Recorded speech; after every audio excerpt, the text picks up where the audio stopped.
Hello mga Mex! Nandito tayo ngayon sa boarding house ko. Kararating ko lang din galing sa work. So, ngayon, na yung electric fan ko tsaka yung ceiling fan ko is hindi na umaandar. So, kailangan na natin i-fix kasi mainit na masyado dito and parang I think hindi ako makakatulog mamaya. So, i-try natin siyang ayusin. Pag naayos natin, so, lucky for us. Pero pag hindi, so, maboreless kita niya. Sige, let's try.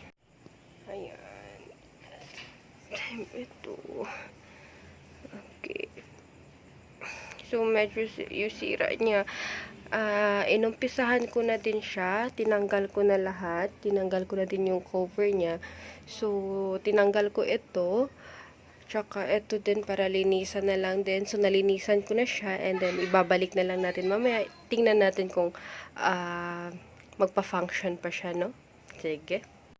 So, guys, natapos ko na ito. So, ilalagay na lang natin ito dito.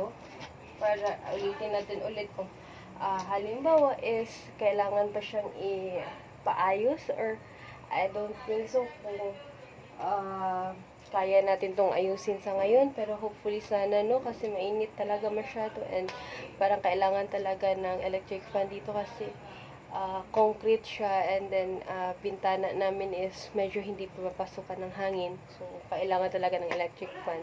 So hopefully maayos ito agad, no, so hindi naman talaga ito parang actually mura lang din naman ito, it's 499 pero nag 1 year din siya sa akin, so medyo meron siyang impact para sa akin. So, pag nasira ito, so papalitan na naman kaagad, pero gastos din sa pera, diba? So, yun. Try natin itong ma-fix. Sana maayos natin. Actually, ilang beses na din siya na, na laglag. Pero, still survive pa rin siya.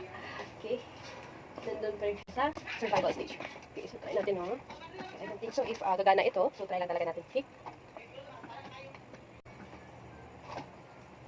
So, yung electric fan is para ding, relasyon.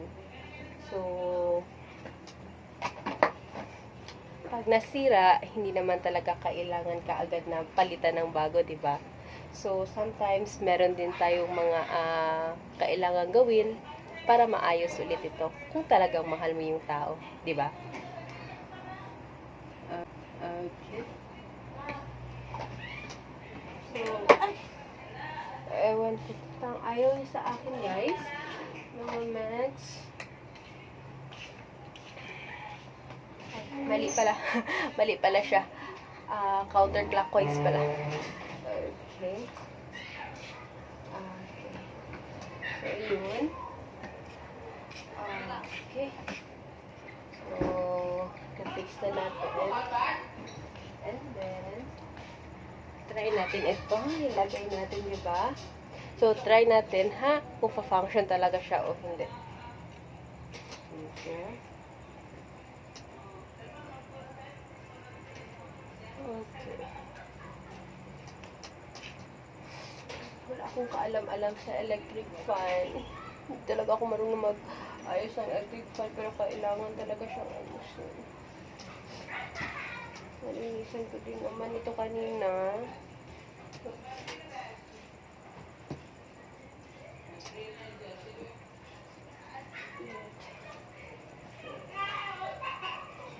So, yan.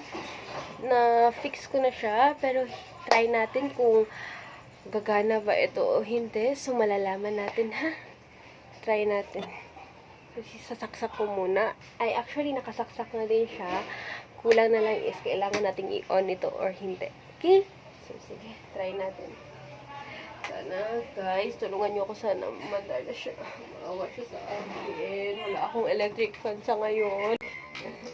Wow, siya sa akin.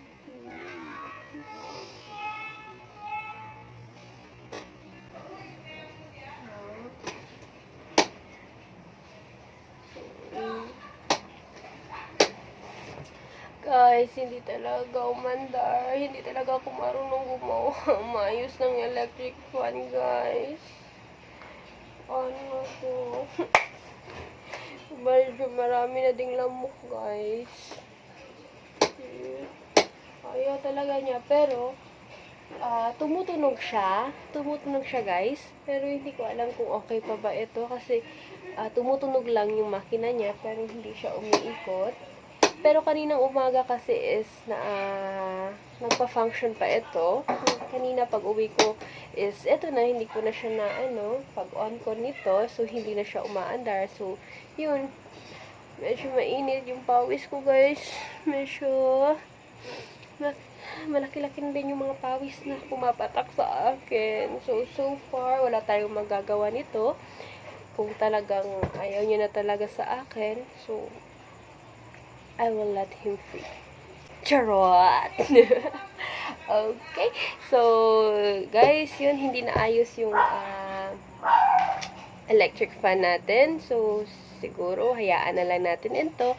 And then, tingnan natin tomorrow kung magpa-function siya ulit tomorrow. Baka konting pahinga lang muna. Kagaya nga ng relasyon na sabi ko, pag nag-away, nagka-problema, ipahinga lang. Huwag maghihiwalay, huwag magbe-break. So, yun lamang. So, thank you guys for watching. Hindi na ayos, so, it's not a good night. It's very bad night. Okay? Kasi, mainit at walang electric fan. So, see you guys later tomorrow morning when I woke up. Thank you.